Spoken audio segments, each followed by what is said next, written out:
Bukalah Alkitab saudara, Kisah Rasul pasal 19. Kita akan membaca ayat 1 sampai 10. Di sini dikatakan saudaraku, dalam tempo 2 tahun semua penduduk Asia mendengarkan firman Tuhan. Nah, kita melihat bagaimana Paulus melayani mereka. Paulus saudaraku selalu mencari jiwa-jiwa.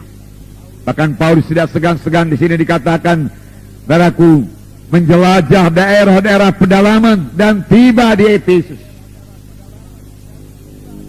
Pernahkah kita menjelajah daerah-daerah pedalaman untuk mencari jiwa-jiwa? Pernahkah kita saudaraku bergerak dari desa ke desa untuk mengabarkan Injil? Saudaraku yang kekasih dalam nama Yesus, boleh juga saudaraku, roh Tuhan menggerakkan saudara, itu satu hal yang sangat menggemarkan hati, mensukacitakan melihat jiwa-jiwa menjadi percaya dan menerima Yesus sebagai Tuhan dan Juru Selamat mereka. Namun di sekitar kita ini saudaraku masih banyak sekali jiwa-jiwa yang terhilang, jiwa-jiwa di luar Yesus. Saudara, kita mengetahui bahwasanya jiwa-jiwa yang di luar Yesus semuanya terhilang karena hanya satu jalan ke surga, yaitu Tuhan Yesus Kristus. Paulus sampai di Efesus dan dia bertemu dengan 12 orang murid. Dengan bersemangat Paulus melayani, walaupun hanya 12 orang murid saja. Paulus bertanya kepada mereka dengan satu pertanyaan yang penting. Paulus tidak bertanya kepada mereka, sudahkah engkau sembuh daripada penyakitmu? Dia tidak menanyakan pertanyaan demikian. Paulus juga tidak bertanya, sudahkah engkau keberkatan? Bagaimana bisnismu sekarang? Sudahkah bisnismu berkelimpahan? Karena Tuhan berkata, aku datang supaya domba itu berhidup berkelimpahan. Tidak, saudaraku, tidak. Tetapi Paulus menanyakan satu pertanyaan yang jauh lebih penting daripada harta dunia ini, jauh lebih penting daripada kesembuhan tubuh. Oleh sebab itu saudaraku, biarlah kita datang kepada Tuhan bukan hanya mencari kesembuhan tubuh, bukan hanya supaya kita keberkatan, tetapi terutama supaya kita semua sampai kepada maksud Tuhan dalam hidup kita. Karena di dalam Yesus kita ini semua harus bertumbuh. Di dalam Tuhan ini semua kita ini harus berubah. Firman Tuhan tadi berkata, perkara lama lenyap, perkara baru timbul. Oleh sebab itu Paulus menanyakan satu pertanyaan yang amat penting. Sudahkah kamu menerima Roh Kudus tatkala kamu percaya?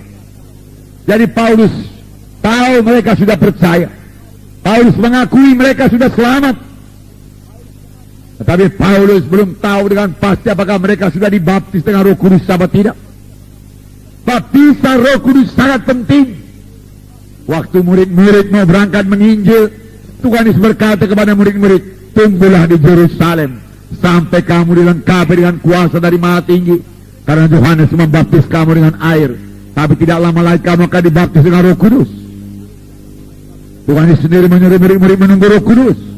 Itu sebabnya Paulus bertanya, sudahkah kamu menerima Roh Kudus tatkala kamu percaya? Dan jawaban mereka mengherankan Paulus. Mereka berkata, kami belum pernah dengar kalau ada Roh Kudus.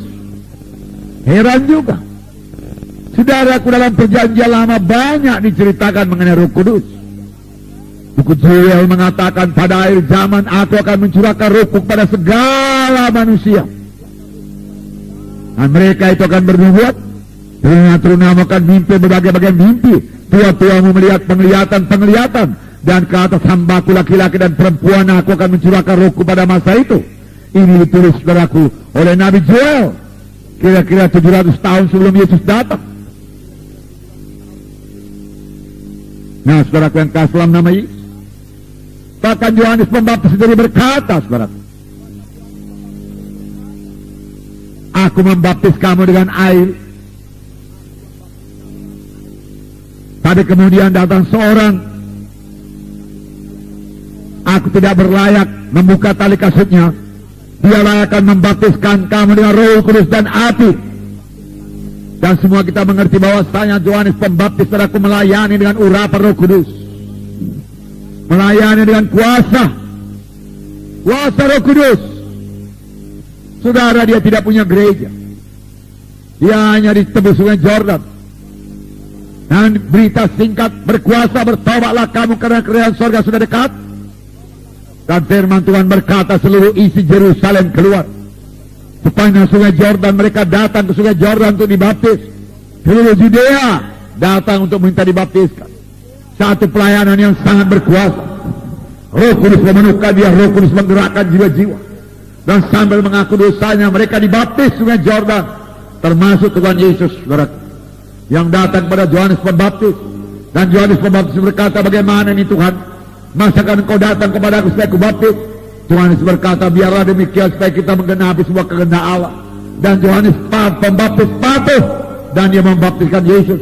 Dan Roh Kudus turun kepada Yesus berlembaga sebagai seekor merpati. Allah Bapa bicara, inilah anak yang aku kasih, kepadanya lah aku berkenan. Saudara, ini kunci kepada pelayanan yang berkuasa, yang berhasil, yang harus dimiliki gereja pada akhir zaman ini. Saudara mau dipakai Tuhan, saudara mau diurapi Tuhan, intimlah dengan Roh Kudus, penuh dengan Roh Kudus, dengan suara Roh Kudus, bergaul dengan Roh Kudus, mematuhi Roh Kudus, maka pelayanan saudara berkuasa, saudara berbuah lebat di hadapan Tuhan. Haleluya.